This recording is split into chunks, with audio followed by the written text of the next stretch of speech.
grisáceo de la retina, clarito. ¿Está turbio el vitrio, el agua, o es la foto nomás? No, es la foto, no tenía turbidez vítrea. Esto es lo que pude rescatar de autofluorescencias, pero la puse porque, en general, si vemos la autofluorescencia de la retina y la comparamos con la de la papila, es bastante parecido, ¿sí? Acá no tenemos la imagen característica que vemos en las retinosis pigmentarias, que tienen mucha lipofucsina acumulada, una hiperautofluorescencia alrededor de la mácula y apagada en la periferia, ¿sí? Acá lo que quería mostrar es esto, que la autofluorescencia de la retina está muy parecida a la de la papila. El OCT, bueno, era uno que él traía, pero lo que nos deja ver, a pesar de la calidad de la imagen, es que las capas externas prácticamente no tiene capa de fotorreceptores, ¿sí? La retina está bastante adelgazada y sobre todo a expensas de la retina externa, pero también de la retina media, ¿sí? Hay un adelgazamiento difuso de las capas. Y en el electroretinograma, porque me imaginé que era lo que iban a decir, me adelanté, perdón. Como todos pueden ver, seguro, lo que nos marca es que él tiene una difusión mixta de bastones y de conos, ¿sí? Esto es lo que llamamos un electroretinograma plano, ¿sí? Estas pequeñas onditas que se ven así, que son cíclicas y bien rítmicas, eso es ruido eléctrico, ¿sí? Está plano, nos podemos dar cuenta hasta nosotros, te diría, ¿no? Bien, por eso quería mostrar que esto no tiene ningún tipo de importancia. Como estoy medio dormida, no pregunté qué estudios le pedirían, pero casi seguro que con todo lo que venimos haciendo, sí, sin duda. Sin duda. Y entonces, ¿qué hacemos? ¿Cómo sigo a este chico? Comprarle un pastón blanco, no uno verde. Que dáselo a la doctora Echandi. Está cagado. ¿Qué pensás? Porque hay que hacer como un diagnóstico cuando hay una lesión tan profusa de conos y bastones.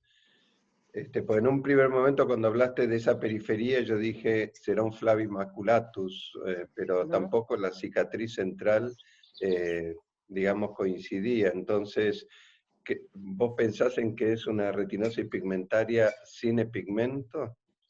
Acá lo que tenemos que pensar es que, como ya sabemos, alguien que es muy joven y que hace poco tiempo que empezó la sintomatología, el fondo de ojo no siempre nos va a aportar mucho dato. Entonces, las dos cosas que dijiste son viables en cuanto a los síntomas con ese fondo de ojo, porque vos tenés acumulación de lipofucsina, tenés una distrofia central en la mácula, pero que es más extensa, como el fondo flavimaculatus, pero además tenés un nene que tiene muy limitada la movilidad, y eso es por la visión periférica. Tenés un chiquito que en 2-3 años ya viene con un bastón, eso me llamó la atención. Eso nunca pasa en un Stargardt. Vos no ves a un Stargardt ni con nictalopía profusa, ni con un estrechamiento del campo visual al punto tal de tener que usar un bastón para moverse. En general, nunca va a pasar eso. ¿Y qué hacemos? Yo mencioné algo. ¿Qué tengo que pensar cuando tengo un nene que hasta los 6 años fue completamente sano y que de repente empieza una distrofia retinal o una enfermedad retinal bilateral y devastadora, que en 2-3 años deja a un chico así? Tengo que pensar que es sindrómica, en mi cabeza tengo que pensar que es sindrómica, aunque todavía no tenga otros síntomas, ¿sí? Con este electroretinograma no hay muchas enfermedades que empezando tan tarde, digamos, en cuanto a que le permitió completar su maduración normal, aprender a leer, a escribir. En general, un cuadro así a mí me tiene que prender alarmas. Le pedimos el testeo genético. ¿Cómo lo pido? Cuando yo ya sé funcionalmente lo que está fallando, eso es lo que le pongo en la orden al genetista. Yo pongo disfunción de bastones y conos, o lo puedo llamar retinosis pigmentaria, porque ese nombre está puesto en la historia de la medicina cuando se clasificaba por lo que uno veía en el fondo de ojo, pero clínicamente esto es una retinosis pigmentaria. Y mientras esperábamos ese resultado, que tarda meses, empezó a tener convulsiones. Y ahí el cuadro fue tomando forma. ¿En qué pensamos? ¿Qué tenemos que pensar? Tenemos un chico sano con retinosis pigmentaria agresiva de comienzo entre los 6 y los 7 años y que al año más o menos, menos del año, empieza con convulsiones. Me quedé sola. Perdón, no sé si está ahí la neuróloga Isaura González. ¿Estás ahí, Isaura? Grande, Estoy Fito. acá, doctor. Lipofuscinosis. Bien, es una opción, la gran opción, es lo primero que hay que pensar. ¿Trastornos en la marcha había tenido, Laura? Digo, No hasta el momento. Para pensar Pero en un síndrome de Usher. En el caso de él no tenía problemas de audición, pero está bien, está dentro de las sindrómicas que pueden manifestarse con retinosis pigmentaria. Casi siempre las sindrómicas tienen retinosis pigmentaria. Casi siempre. Bueno, seguimos. Sí, hay otra que se llama Lawrence Moon Beetle, que también tiene retinosis, pero pasa que tiene en las manos y esqueléticas, tiene algunas alteraciones también. Por eso, esta es la característica, que es un chico que hasta el ingreso escolar era totalmente sano. Bien, vamos. La doctora Roser González Duarte, de la Universidad de Barcelona, quien dirige DBGEN, hizo el testeo y nos dio que tenía 2 mutaciones para CLN3, que es una de las formas más comunes de lipofucinosis, como dijo Isaura. ¿Se acuerdan que yo les mostré en la autofluorescencia que tenía una hiperautofluorescencia difusa en la retina? Porque estos chicos acumulan lipofucsina. Esta es una tabla de un trabajo de Sara Mole, que debe ser la persona que más estudió estos cuadros, donde nos explica las distintas formas que tenemos. Esta es la forma juvenil, la que se asocia al gen CLN3, y ¿qué es lo que da esta variabilidad?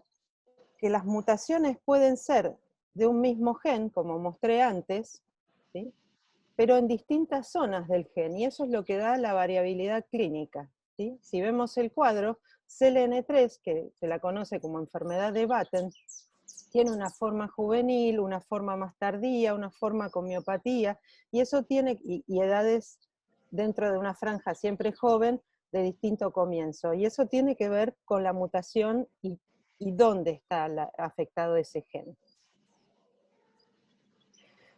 ¿Qué podemos decir como rasgos generales de todas estas enfermedades, que son en general autosómicas recesivas, enfermedades lisosomales, que según el país la incidencia puede ser de 1 en 12.000 o 1 en 100.000, que es la neurodegenerativa más común en los chicos, que tienen como característica pérdida visual bilateral agresiva, puede empezar con trastornos del sueño, convulsiones más tarde, deterioro motor y cognitivo y muerte prematura, ¿sí? Estos chicos en general mueren alrededor de los 20 años. La forma que presenté yo, ¿no?, de CLN3. Como acumulan desechos autofluorescentes, lipofucsina en general, hay que darle filtros, después vamos a hablar de eso. Y hay 13 genes hoy conocidos como causantes de enfermedad retinal. Se me ocurrió buscar qué decía Wikipedia, porque es lo primero que los padres cuando les dan un diagnóstico de estos suelen hacer. Por eso es importante que la devolución de un testeo genético la haga gente preparada para esto, ¿sí? Porque lo primero que dice es, la enfermedad de Batten es una enfermedad hereditaria mortal. Y eso uno lo busca en internet cuando le dan el diagnóstico de su hijo. ¿Cómo llegamos a esto? Nosotros, ¿se acuerdan que siempre remarcamos que en este tipo de enfermedades tenemos que ir a buscar el defecto funcional? Yo el nombre que le voy a poner es uno de estos: retinosis pigmentaria, amaurosis congénita de Leber, distrofia de conos bastones, distrofias maculares, ceguera congénita nocturna estacionaria. Esos son los cuadros que yo voy a nombrar, o distrofias de comienzo temprano. El genetista después va a buscar cuál es la causa. Si se fijan, en el medio de esto y dando solamente retinosis pigmentaria está CLN3. Las sindrómicas en general dan esto.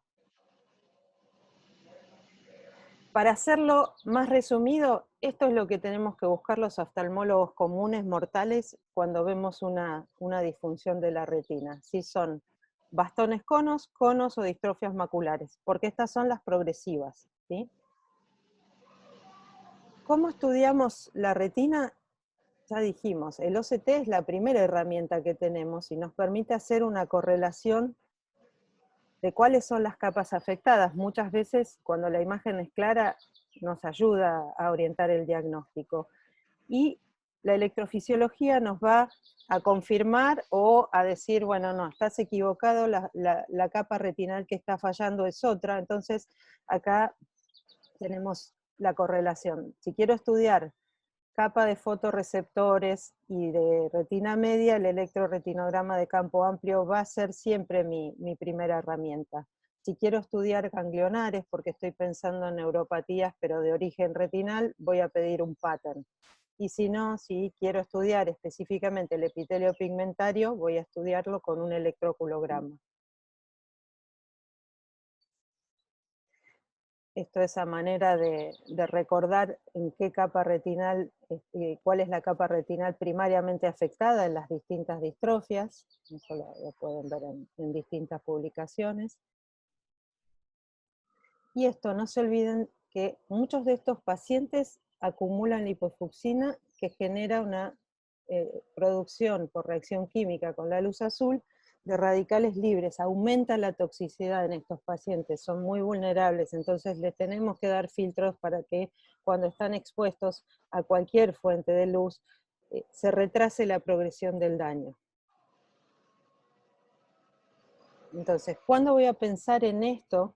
Cuando tengo un chico que era sano al comienzo, en los primeros años de su vida, y que empieza con este cuadro agresivo de pérdida visual bilateral, que tiene cambios de conducta sutiles. ¿Se acuerdan que mencioné que era inquieto? Pero bueno, era algo para prestar atención. Y suelen empezar con trastornos del sueño, ¿sí? Antes de toda la tormenta de deterioro neurológico y motor.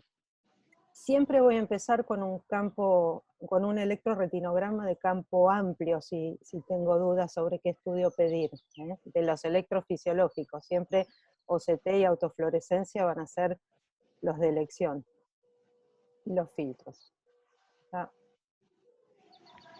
La atrofia de los discos ópticos es consecuencia de la atrofia retinal, ¿no es cierto? Claro, porque lo que está... Es similar a lo que vos ves cuando haces una panfotocoagulación que cambia el nervio óptico también. Sí, porque ¿dónde nace el nervio óptico? En las ganglionares. Así es, así claro. es. Entonces, esa es la explicación. Y la otra explicación, la otra consecuencia de esto es, además de los filtros, ¿les das algo para tratarlos? ¿Hay algo que pueda mejorarlos en algún aspecto? En general, hay varios ya investigadores neurofisiólogos de retina que recomiendan los suplementos con neuroprotectores, altas dosis de luteína, no como el que viene en los preparados de maculopatía que tienen alrededor de 5 miligramos, el retina tiene 20, ¿sí? La luteína es uno de los cofactores que estos pacientes, bueno, que todos utilizan para metabolizar la lipofucsina. Entonces, cuando vos suplementás tanto para reducir la producción de radicales libres o cuando están producidos poder metabolizarlos, le das más luteína para poder reducir la lipofucsina que se acumula. O sea, son todas pequeñas herramientas que retrasan la progresión del daño. Entonces, ¿y los filtros? ¿Qué colores de filtro te parece que serían más efectivos para este caso? Mirá, en retinosis pigmentaria vos tenés que usar son los filtros más altos. En realidad tenés que manejarte en este rango, entre los 480 y más en los 511, 550. El espectro de la luz azul vos lo vas a filtrar entre los 450 y 550 nanómetros. Dependerá Sí. del paciente cuánto tolera. A algunos se les hace muy oscuro, la intensidad de luz del ambiente varía, entonces por ahí tienen que tener dos, que son costosos, pero tienen que tener dos, uno más claro y uno más oscuro. Y sabiendo que es un cuadro recesivo, si tuviera hermanos, ¿vos les harías estudios también a los hermanos? Ahí diste en la tecla. Hace poco recibimos en la fundación 3 hermanitos de 7, 3 con esta enfermedad, a distintas edades, y la secuencia es exactamente la misma. Estudiarlos, a ver, si están en la edad de comenzar los síntomas, sí. ¿Por qué? Porque me ayuda a manejar la complicación neurológica, ¿sí? Es una epilepsia refractaria que requiere el manejo de gente muy especializada. Lo que estamos haciendo con Marcela Ciccioli, que es la bióloga molecular, presidenta de Stargardt, es ver si podemos encaminar a alguno de estos chicos a un trial, porque lo complicado de esto no es solo hacer la terapia para la retina, acá hay que hacer terapia para el sistema nervioso central, y hay un ensayo que está pasando entre fase 1 y fase 2 en Inglaterra, y si no, porque es un cuadro devastador, no hay mucho para hacer. Entonces, como línea general, esto de los filtros es en casi todas las formas de retinosis pigmentaria, de Stargardt, todas las que acumulan lipofucsina. Son las cosas que uno puede tener a la mano para retrasar la progresión del daño. El retina se lo damos un comprimido cada 12 horas, en los chicos le damos la mitad de la dosis, y los filtros. Está bien, creo que lo más importante de esto es lo que dijiste al principio, que hay que tener cuidado con los diagnósticos que uno le dice a la gente. Es más fácil decir una retinosis pigmentaria que meterle un nombre propio como enfermedad de Batten, porque justamente eso puede hacer que la familia entre en pánico. Así que la única manera, porque nosotros tenemos bastante experiencia en el manejo de estos casos, es acompañarlos mucho a estos pacientes, estar dispuestos, estar digamos, comunicados, porque normalmente te están llamando continuamente que notan algún cambio y hay que saber contenerlos también, ¿no? Por supuesto, Así sí. que bueno, eso creo que Fundamental. es lo mejor de todo esto. Por eso es que cuando Marcela me comentó esto de los 3 hermanitos, los llevamos para que la fundación haga lo que mejor sabe ser, que aparte de acompañar en las cirugías o en los elementos que un paciente sin recursos pueda necesitar, el acompañamiento en lo personal a la familia también es sumamente importante en estos casos, sí, sin duda. Lau, te hago una pregunta. Los suplementos con dosis altas de vitamina A o betacarotenos, ¿en estos casos ayudan o empeoran? No, ya se probó que no ayudan, de hecho no los incluimos en estos suplementos, no están incluidos en estos suplementos, porque no tienen una carencia de vitaminas. Se probó durante un tiempo también, digamos, pero vio que no traían. Pero tampoco empeoran el cuadro, no es que le estás dando más sustrato a algo que no lo puede Y procesar. de hecho, la vitamina A sí, porque vos le estás ayudando a producir más retinol y no lo puede metabolizar. Bien. ¿Querés pasar vos? ¿Alguien tiene otra pregunta? Perdón. No, muy interesante, Laura, gracias, Ya porque les- nos ayuda muchísimo esto para poder continuar el seguimiento de estos chicos, ¿no? Es como un rodillazo en el estómago empezar el día así, pero... Nos alegraste la mañana, Laura. Aparecen los casos de desenteración de Martín. Martín a las 7 de la mañana, un espanto. Bueno, muy bien, Laura. Tenemos 4 pacientes con esto, es inimaginable. Vos pensás que nunca vas a ver tantos de estos, pero... Esto. ¿Quién sigue ahora, Juan? Ahora voy yo, sí. Un segundito que...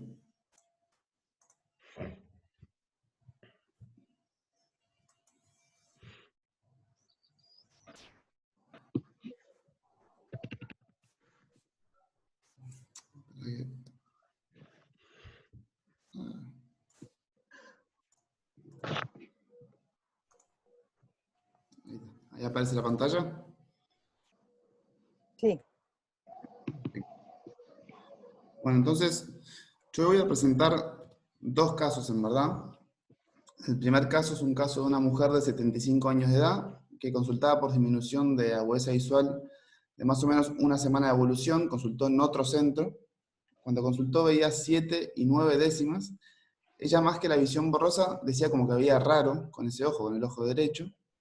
La presión estaba normal en los 2 ojos, la biomioscopía también. La oftalmoscopía del ojo derecho se veía lo que se ve en esa foto de ese Daytona, que tenía mucha vitreitis y tenía zonas con lesiones hiperpigmentadas y otras zonas con lesiones hipopigmentadas como amarillo cremosas. Y ahí, si ven acá en la zona inferior, una zona con una lesión que aparentaba como un poquito más sobrelevada, también con muy amarillo cremosa, con zonas más hipo e hiperpigmentadas. El ojo izquierdo estaba perfecto, y algo para agregar es que la mujer estaba un poquitito desorientada, un poquito perdida en tiempo y espacio cuando consulta. Ya le habían pedido un laboratorio en el otro centro, tenía PPD negativa, todo para sífilis negativo, toxo negativo, HIV negativo, y tenía una placa de tórax que era normal. Entonces le habían indicado en el otro centro un tratamiento con corticoides vía oral, 1 miligramo kilo día, hace 15 días, y no había tenido ninguna respuesta ni ningún cambio en esos 15 días. Por eso en ese momento es que nos la derivan. Entonces nos llega esta paciente, acuérdense, de 75 años, que le había bajado la visión a 7 décimas de este ojo, laboratorios normales y una prueba terapéutica de corticoides que no había respondido. ¿Qué se les ocurre? ¿Qué pensarían? Juan, acá mi hijo Jimmy dice, si yo a los 75 años voy a estar desorientado también igual que esta paciente. Dale un sopapo, ahí nomás, sin anestesia. No. Lo peor fue que dijo, y claro, tiene 75 años, le digo, vos no estás muy lejos. Le digo. Una biopsia, ¿no, Juan? Una biopsia, bien, pensando en qué. En un linfoma. Bien, perfecto. ¿Alguna otra opción o duda o planteo? No, lo primero que le haría es una RFG. Una ecografía, ¿no? Ecografía y RFG seguro, antes de ir a una biopsia. Ya hiciste un diagnóstico tremendo. Pero la ecografía no sé si va a sumar mucho más, porque ya el fondo de ojo se ve. Yo reconozco que me cuesta mucho ver estos fondos de ojos con colores tan absurdos, pero bueno, estamos acostumbrados a otras fotografías nosotros, ¿no? Y imágenes del sistema nervioso, si está como desorientada, resonancia. Bien. Acá lo primero que se hizo con la paciente fue reinterrogar con familiares, porque ella había venido sola, había ido sola la primera vez y estaba bastante perdida. Claro, ¿antecedentes tiene personales? Perdón. Ella no refería, y al preguntarle a los familiares, nos contaron de que había tenido un linfoma primario del sistema nervioso central. Lo cual nos regalaron el diagnóstico, básicamente. Elemental Watson. Un detalle, ¿no? Así cualquiera hace un diagnóstico. Había sido tratada con metotrexato dosis alta, citarabina, tiotepa y rituximab, y teóricamente se encontraba en remisión. Esto había sido hace 2 años. Entonces, ante un cuadro de un paciente con antecedente de linfoma primario del sistema nervioso central, con una vitreitis, con esas lesiones amarillo cremosas, con laboratorio normal, y que no responde a corticoides, lo que pensamos es en un linfoma vitreoretinal. ¿Bien? La derivamos al neurocirujano para hacer una nueva evaluación, donde la revisaron de vuelta completita y no le encontraron nada. Entonces nos la mandan de vuelta para evaluar qué tratamiento hacer. ¿Tá? El algoritmo de tratamiento actual que se maneja ahora es este, en el cual lo primero es diagnosticar si es una afección solamente del ojo o si es ojo y cerebro. Si es solamente del ojo, tenemos un montón de opciones terapéuticas. Mientras que tenemos la vitrectomía. Comúnmente la vitrectomía es más diagnóstica que terapéutica, aunque también sirve porque al limpiar la vitreitis la visión va a mejorar. La más usada actualmente es el metotrexato intraocular en esa dosis, que ahora explicamos un poquito de cómo se usa. Al rituximab también responde igual que el metotrexato, tiene menos efectos adversos, pero es bastante más caro. Después muchos usan combinación, o sea, inyecciones con metotrexato y rituximab a la vez. También está la opción de hacer radioterapia, o metotrexato, pero en doble dosis a nivel endovenoso, porque el metotrexato en dosis simple no tiene dosis tumoricida a nivel del vítreo, entonces hay que dar doble dosis, que es hasta 8 gramos por metro cuadrado, que es la dosis que se da. Esta era la fase con la que primero se reportó, que ayer lo charlaba con Emilio, con la que primero se reportó, en la cual se hacía primero una fase de inducción con 2 inyecciones semanales durante un mes, después una fase de consolidación con 1 inyección semanal, y después una fase de mantenimiento eterna. Y esto era sin ningún fundamento, o sea, el fundamento es de la parte inicial, de darle dosis seguidas, pues se sabe que el metotrexato dura poco en el vitrio, entonces hasta que se vaya la lesión hay que darle 2 por semana. Pero una vez que se vaya la lesión, todas las otras fases no está comprobado ni demostrado de por qué hay que hacerlo. Y en esta paciente ahí tenemos, después de la 4ª inyección, cómo desapareció completamente toda la vitreitis y esas lesiones que tenía como amarillo cremosas pasaron a ser simplemente como parches de atrofia. Entonces el tratamiento básicamente es darle la fase de inducción y nada más. Juan, si vos le haces una vitrectomía diagnóstica y le colocas metotrexate, te va a durar todavía menos el metotrexate dentro del ojo. Sí, igual. ¿Eso está evaluado o no está evaluado? La verdad que la diferencia de duración entre pacientes vitrectomizados o no sabría decirte. ¿Vos, Emilio, sabés si hay diferencia? No, pero sé que dura bastante poco. Sí, siempre vitrectomizado dura menos, pero con vitrio dura como 3 días el efecto del metotrexato. Por eso lo de la fase de inducción que estudió de Smet en su momento. Va a durar menos, pero igual sigue siendo efectivo las dosis repetidas, ¿no? Sí, yo todos los casos que vi eran post-vitrectomía, porque eran en pacientes que ya habían sido diagnosticados por biopsia, y se le hacía así 2 por semana por la fase de inducción, y todos responden excelente, algunos con 2 inyecciones, y el máximo es con 18 inyecciones, pero todos respondieron con el tratamiento, la gran mayoría. Es que no conozco a nadie que haga un tratamiento empírico para un linfoma sin tener una comprobación histológica, así que el vitrio lo vas a tener que sacar de todas maneras.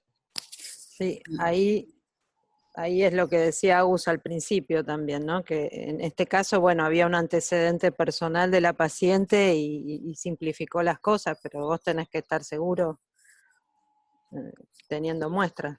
Sin duda. Exacto.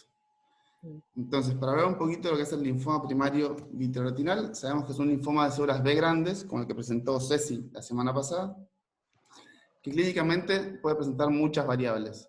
Células vítreas, lesiones VPR que comúnmente están cerca de la membrana de Bruch, son bien profundas, que cuando uno va a tomar una biopsia siempre es importante que las células viables están bien profundas, bien cerca de la membrana, y por sobre eso se ponen células necróticas. Entonces si uno saca una biopsia superficial, va a dar un falso negativo.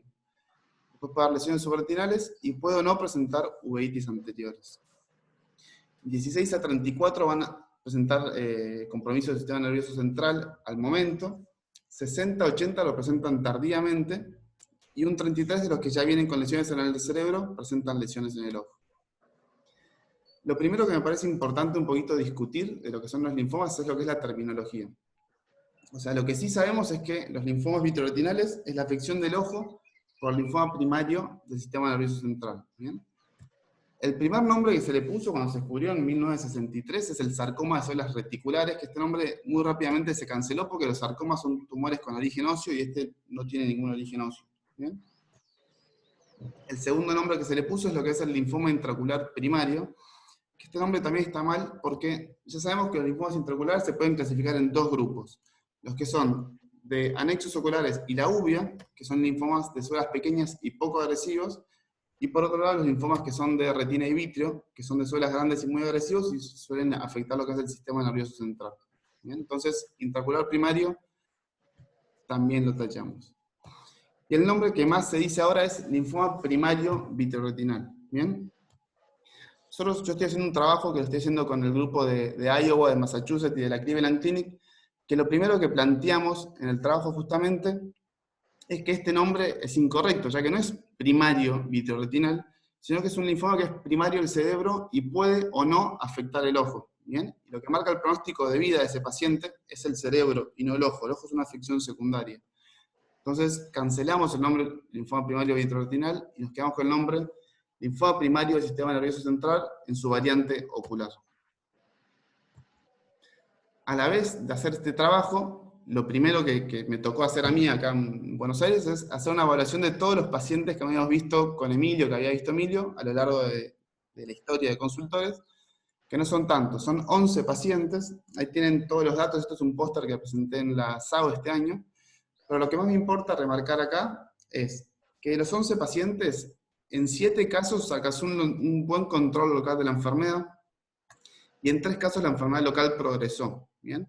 Pero cuando evaluamos el resultado final de estos pacientes, yo tuve que llamar a cada uno de estos por teléfono, porque muchos, como le habíamos dado el alta del ojo, ya no los habíamos vuelto a ver, solamente 2 seguían vivos. Bien, de los 11, de los cuales 7 habían tenido una buena respuesta al tratamiento, solo 2 seguían vivos.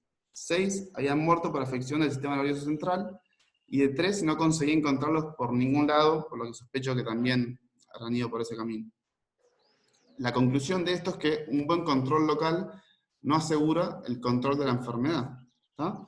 Y eso es justamente lo que queríamos evaluar en este trabajo, o sea, ¿cuál es el tratamiento indicado para hacer hoy en día?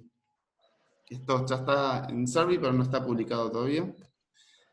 Y básicamente la conclusión de ese trabajo fue un review de todo lo que hay publicado hasta ahora, y tenemos estos 3 grupos que en estos 2 gráficos me parece bien claro. El primer gráfico es lo que es el control local de la enfermedad, y lo segundo es la afección del sistema nervioso central a futuro. Y tenemos 3 grupos. El grupo azul son los que hicieron solamente tratamiento ocular. Con eso logramos el mayor número de control local, de un 80%, pero también la progresión del sistema nervioso central más alta. El segundo grupo, el amarillo, que es el que menos reportes hay, se logró menor control local y una progresión un poquito mejor de 48%. Y por último, el grupo rojo, que es un control local de 70% y una progresión del sistema nervioso central de 41%, o sea, la más baja. Esto indiferente de qué tratamiento vas a intraocular, sea metotrexato o rituximab, y de qué tratamiento vas a nivel sistémico, ya que no está estandarizado eso todavía.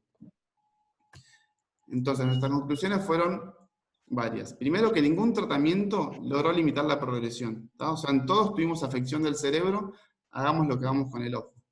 Pero con el que menor rate tuvimos fue con el tratamiento combinado, o sea, dar la terapéutica intraocular y aparte darle algo sistémico. La determinación es... Para que esté haciendo un ruido raro, ¿no?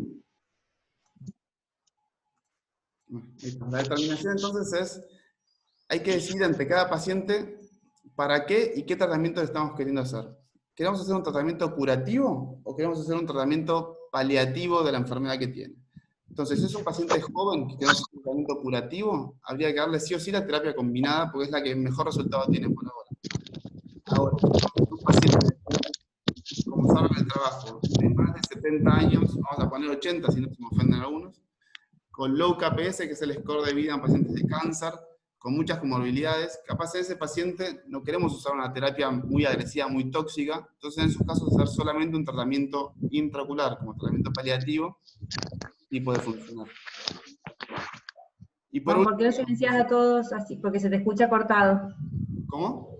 Que silencias a todos porque alguien interviene con ruido. Y hay uno con mucho viento ahí. ¿Para qué me dijo cómo se hace? Quizás es porque hay teatro. Ahí está, ahí mejoró. Juan, ¿en tu casa que hay viento sonda que se oye así? Pero yo estoy encerrado en un cuarto, no creo que sea yo. Parece que Ahí está está, haciendo ahora. kite, Juan. Ahí está, ahí encontré quién era el culpable.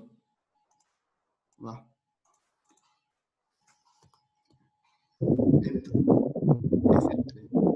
Me aparece ahí, pero bueno, no sé. Entonces, se debe realizar un estudio multicéntrico internacional para determinar la estrategia. Bueno, eso es lo que empezamos a hacer este año con los pacientes nuestros, los pacientes del FLENI y los pacientes de estos grupos de Estados Unidos que les mostré. La idea es hacer un estudio. Hagamos esto, No se oye, Juan, no se oye. A ver, Santiago Anderson es la pantalla que parece tener el ruido. ¿Está conectado? lo silencio y vuelve a activarse. Claro. Ahí estamos, ahí mejoró. Bueno, entonces, nada, básicamente eso, que este año empezamos a hacer ese trabajo retrospectivo de evaluar a todos nuestros pacientes de acá del FLENI y también los pacientes de esos 3 centros de Estados Unidos, y hacerlo no solamente entre oftalmólogos, porque lo que pasa es que hay un bias muy importante, porque como la mayoría de los trabajos son o solo oftalmólogos o solo neurocirujanos, no hay una conexión entre todos los pacientes. Entonces la idea es hacer un estudio unificado entre ambos grupos para ver cuál es el mejor tratamiento de estos casos. Ese es el fin del primer caso, el del linfoma. Voy a hacer un comentario, Juan, en cuanto al tratamiento local, que algo charlamos ayer también. Claro que sí. Uno habla del metotrexato, la opción del rituximab. La verdad es que por lejos la primera opción es el metotrexato porque vale 1.000 pesos la ampolla y es tremendamente efectivo. Y el rituximab vale 500.000 pesos la ampolla y no tiene mucha ventaja, salvo un poquito más de duración. Y hasta ahora hay un solo reporte de NIDACEN donde demuestra que falló el metotrexato y sirvió el rituximab. O sea que sáquenselo de la cabeza, no es que somos más modernos por usar rituximab. El metotrexato está bárbaro, está buenísimo. Y además, como vos decías, la mayoría de las veces ni siquiera necesitas el metotrexato local, porque si vos le haces la radioterapia, la quimioterapia, con eso, después de la vitrectomía, se curan la mayoría de los casos. O sea, no en todos necesitas el tratamiento local también. Así que bueno, como observación del tratamiento. No nos cedemos con drogas caras.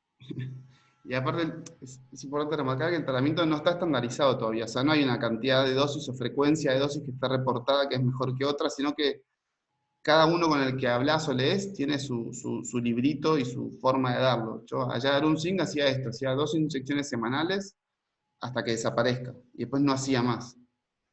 Depende con quién hables, depende qué hace, pero no hay así algo estandarizado al día de la fecha. Y tampoco con el tratamiento sistémico.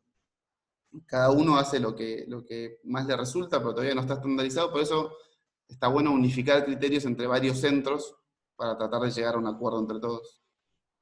Juan, ¿te puedo hacer una pregunta? A los pacientes que empezaban allá el tratamiento con 2 dosis semanales, Sí. ¿eran pacientes tratados a su vez de forma sistémica? ¿Solamente era tratamiento intraocular? Y depende 100% de lo que puse antes, de si tiene afección, o sea, porque por ahora los pacientes se trataban, como te digo, si tenía afección del sistema nervioso central, se hacía combinada. Si tenía solamente el ojo, se hacía solamente el ojo. Ok, perfecto. Yo tengo pacientes ahí también que por ahí no tenían nada, pero como sabían que iba a progresar, también le hacían el metotrexato intratecal y le hacían radioterapia del cerebro y todo preventivo. Claro, por eso iba la pregunta. Sí, por eso es como dice Juan, no hay un criterio. Si vos lo mandabas al oncólogo, seguro que le iban a hacer un tratamiento general, Claro. aunque no tuviera nada en el sistema nervioso, pues saben que va a progresar. Pero bueno, otros no encontraban nada, entonces el oncólogo decía, ¿qué le voy a tratar yo si no tiene De nada? todos modos, a pesar de que le habían hecho tratamiento general, quedaron 2 que pudo rescatar, o sea, tampoco es que eficiente. Tampoco fue muy bueno el tratamiento. Y bueno. Exactamente. Aparte, pues, son tratamientos que son muy tóxicos, o sea, todos. El metotrexato intratecal, metotrexato en doble dosis, que es muy neurotóxico. Radioterapia de todo el cerebro, o sea, son todos tratamientos que tienen un montón dejan muchas secuelas también. Claro, pero no es que se interpretaba con una metástasis y sí o sí iba a tratamiento sistémico. No, porque los linfomas solamente se hablaba de primario y secundario en oftalmología y en neurología. En el resto de los linfomas no son primarios o secundarios, sino que son más multisistémicos, o sea, aparecen por muchos lados, ¿no? Entonces hay que tratarlo por todos lados, porque no es que si tratás el ojo ya lo curaste. Después había un caso, ¿te acordás, Juan? Uno de los casos fue tratado con radioterapia de los ojos, con radioterapia del cerebro, con quimioterapia. Anduvo espectacular después de todo eso, y 2 años más tarde apareció una lesión retinal en un ojo.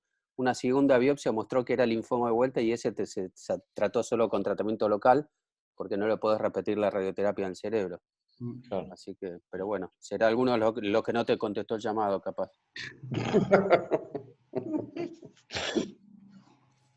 Bueno, pasando al segundo caso, este caso es más para charlar y debatir un poquitito, y me parecía divertido presentar un trabajo nuevo que salió hace poquito. Pero bueno, el planteo es un paciente bastante frecuente que nos ha caído a todos en la consulta. Es un hombre de 50 años, fáquico, con un desprendimiento de retina temporal superior, sin PBR y sin hemovitrio. Y la pregunta es, ¿qué procedimiento elegiría? ¿Bien? Tenemos el debate, hay distintas opciones. Lo tenemos a Emilio que dice, yo nunca haría un explante. Lo tenemos a Mateo en España que dice, yo siempre le pongo explante al 100% de los casos. Imagino que en el medio hay un montón de opiniones, ¿no? Pero bueno, lo que busco es ver cuál es el mejor, cuál es el mejor. Yo te voy a contestar algo que siempre decía papá, que él decía que él utilizaba el método que le había dado éxito en las últimas 3 cirugías que había hecho.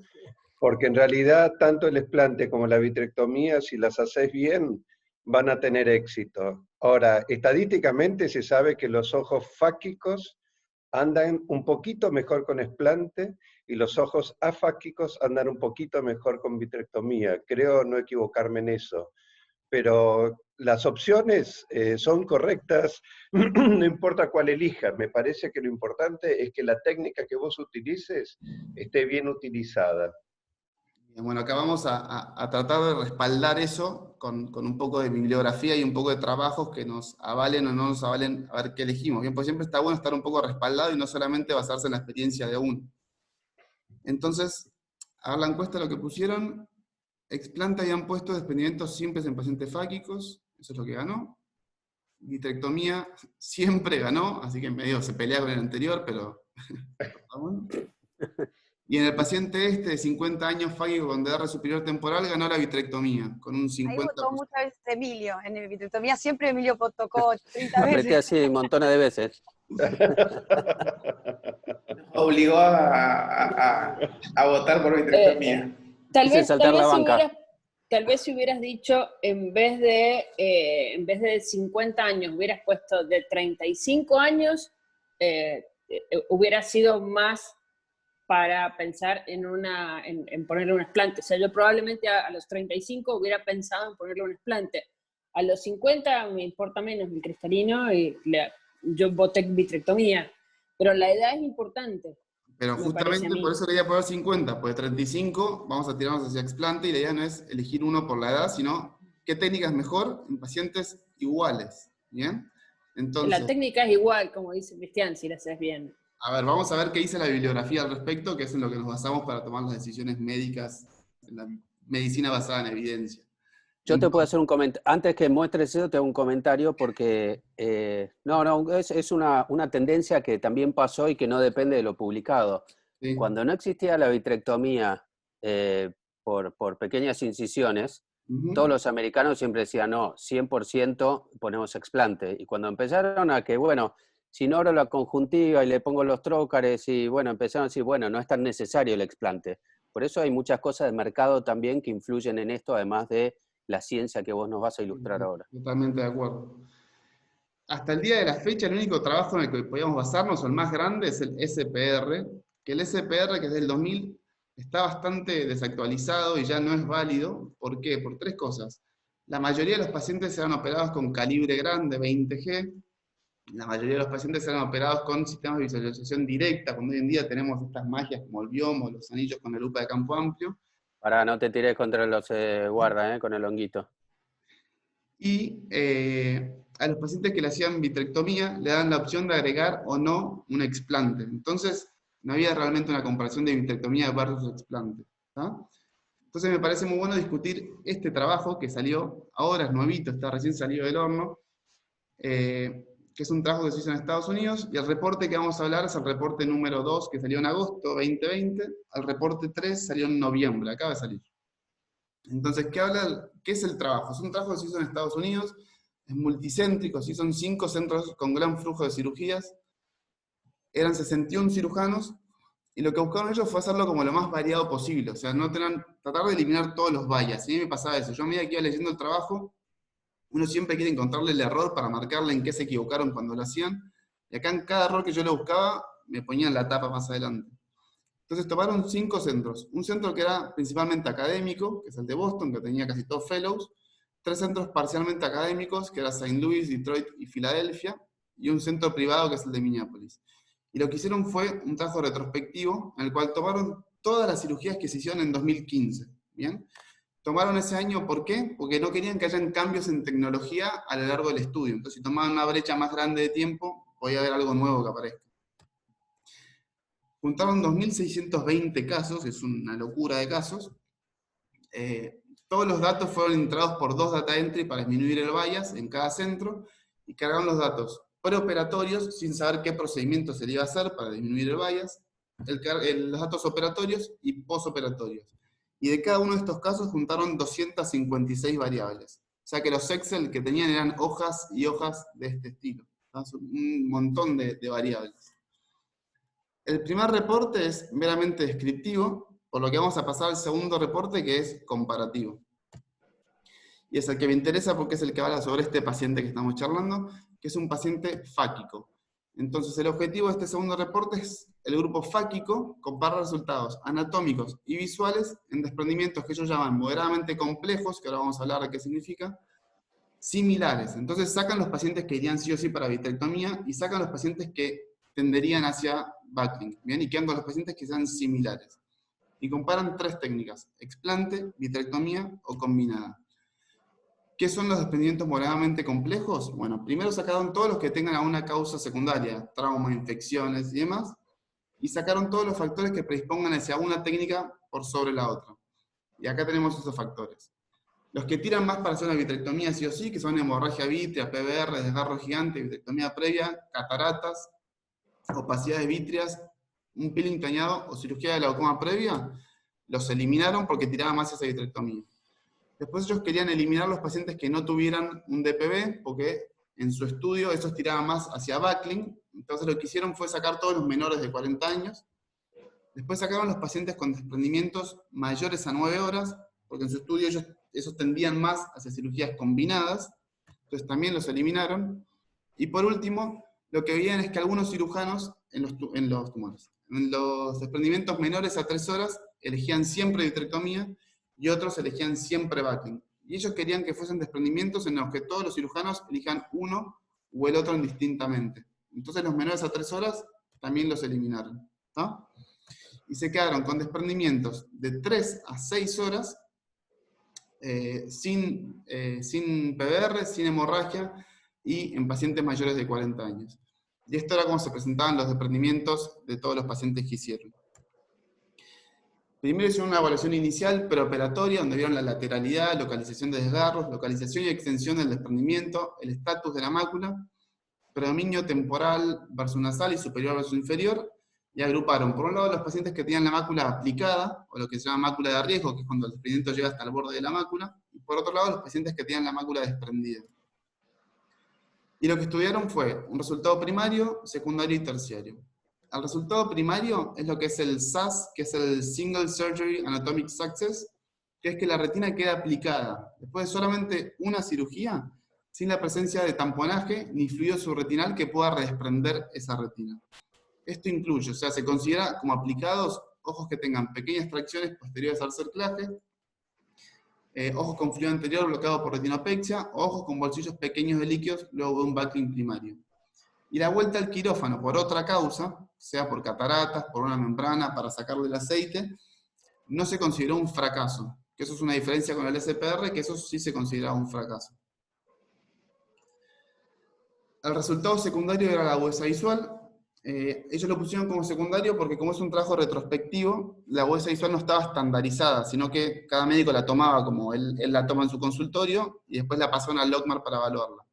Pero lo bueno que hicieron en este caso fue que evaluaron la agudeza visual solamente en pacientes que o no tenían cataratas, o sea, no generaron cataratas, o que están pseudofáquicos al final del estudio. Entonces aquellos pacientes que operamos de vitrectomía, que la cirugía salió perfecto, pero que generaron cataratas y que todavía no los operamos porque se acabó el estudio, no los contaron para ver la agudeza visual porque habría un bias de que tenés peor agudeza visual en la vitrectomía que no es real. Y por último, el resultado terciario es el resultado anatómico final, o sea, cómo quedó esa retina después de haberla estudiado las veces que hizo falta. En total evaluaron 715 pacientes, hicieron backlink en 23.6% de los casos, vitrectomía en 34.8% y combinada en 41.5%, con un seguimiento medio de 1 año, mínimo de 90 días y máximo de 3 años más o menos. Y de los datos, para resumirlo y no explayarme tanto, de los datos preoperatorios, lo más importante es esto, que el tamaño promedio del desprendimiento fue clínicamente significativo más chico en los pacientes que tenían explante, de 4.5 horas, y un poco más grande en los pacientes que se hicieron vitrectomía o combinada. Y otra cosa a remarcar es que de los cirujanos, la gran mayor parte de las cirugías las pusieron los cirujanos que más hacían, ¿bien? O sea, el 66% de todos los backlink eran de 3 cirujanos, 75% de todas las vitrectomías eran de 3 cirujanos, y el 96% de todas las combinadas eran de 3 cirujanos, ¿tá? Cosas que suelen pasar, ya que comúnmente en una institución hay uno que opera mucho más y otros que operan menos. Y esto que me pareció importante agregarlo es que a diferencia del SPR, la mayoría de los pacientes fueron operados con calibre fino de 23G para arriba. El tamponaje fue en la mayoría de los casos con gas, sea SF6 o C3F8. Solo usaban aceite en 4 casos, pero acuérdense que los pacientes con PBR no estaban en este grupo. Y lo que me llamó la atención es que en 95 casos, en casi 100, hicieron el drenaje por una retinotomía y en 120 por el desgarro. Cuando en mi experiencia lo más común es tratar siempre de buscar el desgarro y no hacer un agujerito nuevo en la retina. Pero bueno, me parecía remarcarlo. ¿Y cuáles fueron los resultados? A ver. Entonces, respecto a los resultados anatómicos, un triunfo apabullante del explante por sobre el resto. Fíjense que en el overall, el 91.7 de los explantes quedaron aplicados después de solo una cirugía, contra un 83.1 de los pacientes que se hicieron vitrectomía. El segundo puesto estaba repartido entre vitrectomía y vitrectomía con explante, pero ganó un poquito más la combinada, con 91.2 aplicados después de una sola cirugía.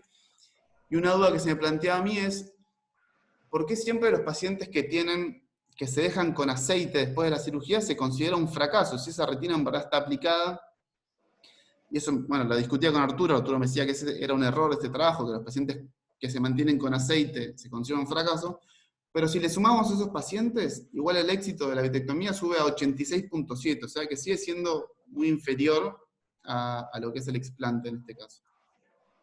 Pero vamos a revisar una cosa, vamos a salvar, porque habíamos dicho que los desprendimientos en el explante eran más chicos. Entonces, capaz respondieron mejor porque eran más chicos, o cómo fue. Y esta gente lo que hizo muy inteligente fue separarlos por grupos de desprendimientos por las horas que estaban desprendidos. Y fíjense que en todos los grupos, en el grupo más grande de 3 a 6 horas, pierde la vitrectomía, sale último. En el de 3 a 5 horas, vuelve a salir último la vitrectomía. En el de 3 a 4 horas, vuelve a salir último y con más de 10% de diferencia, ¿no?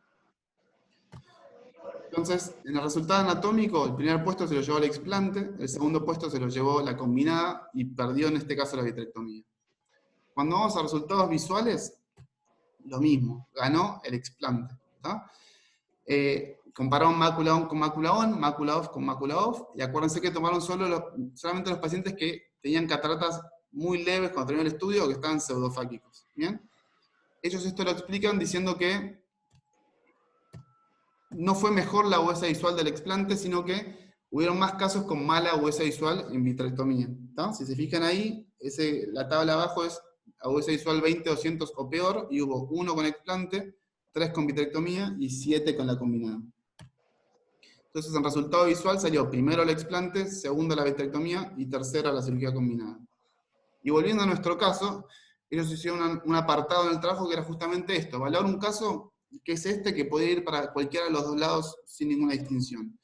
Y lo que vieron es que el tercer puesto se lo llevó la vitrectomía, con 14 a 21 casos que quedaban aplicados, un 75%. El segundo puesto la combinada, y el primer puesto se lo llevó el explante con 88.9. Entonces mi duda es, en base a un trabajo que después los invito a leerlo porque está realmente muy bien hecho, ¿cambiarían su conducta o seguirían con la misma decisión de decir hago vitrectomía? ¿Qué opinan? ¿Qué piensan?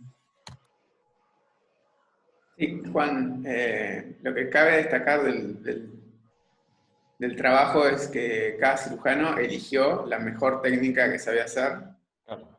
Eso es muy bueno, pero la parte de agudeza visual no es muy buena, porque la tomaron con cartillas con Snellen y a veces con estenopeico, así que la parte de la agudeza visual no la tomaría mucho en cuenta.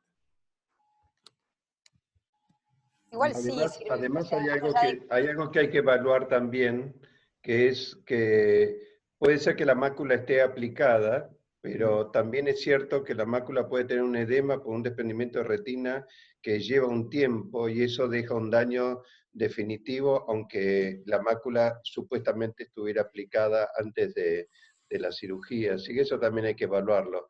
Pero creo que tenemos que ser amplios, creo que no tenemos que decir nunca ni siempre, sino que hay casos que requieren un explante y también depende mucho de la habilidad de cada cirujano. Hacer una vitrectomía, un desprendimiento de retina no es fácil, porque te podés llevar el cristalino por delante, tenés que saber hacer compresión, O sea, no es para todos los cirujanos y a veces es más fácil hacer un explante. Así que es muy importante que cada uno sepa, bueno, sepa qué condiciones tiene como cirujano para elegir una técnica u otra.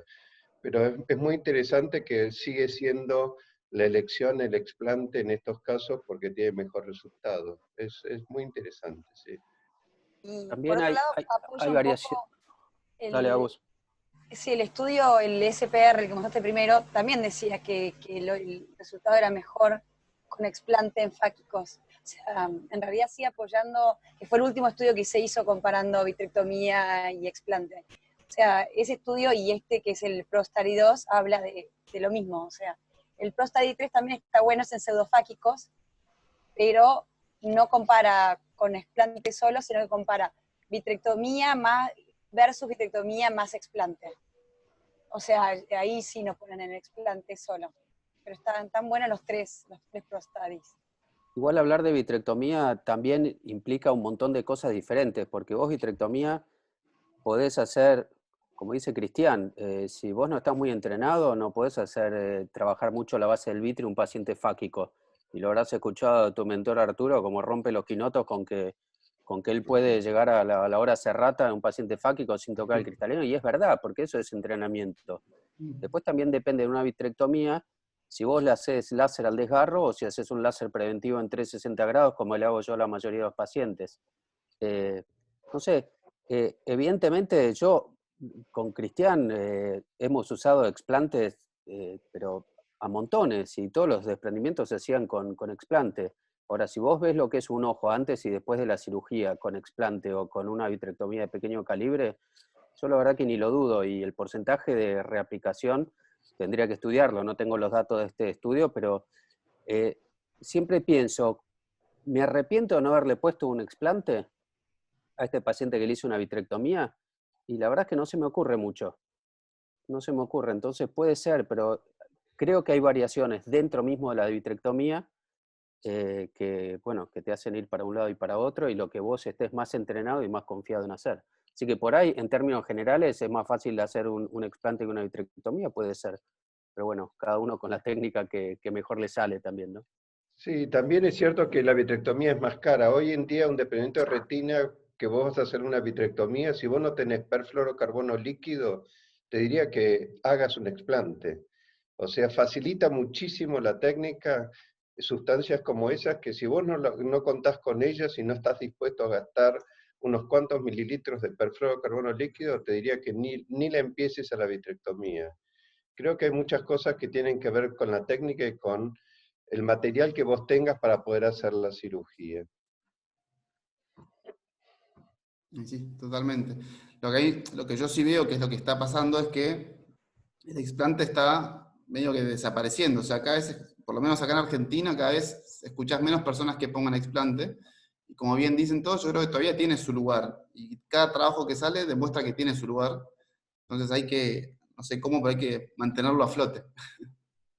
Guarda que también para el explante vos necesitas un entrenamiento, porque en la época donde se hacía mucho de esto, veías que el explante estaba por un lado, el desgarro estaba posterior al explante, o sea, no es ponerlo así alrededor del ojo y suturarlo. Mi viejo, que era un experto en eso, que ponía los circulares, ponía segmentario de un lado, del otro, tiene su técnica también y su dificultad, no es todo tan fácil como Sí, parece. eso es lo que te iba a decir. No, el que no está entrenado le cuesta un montón poner un explante como debe ser puesto.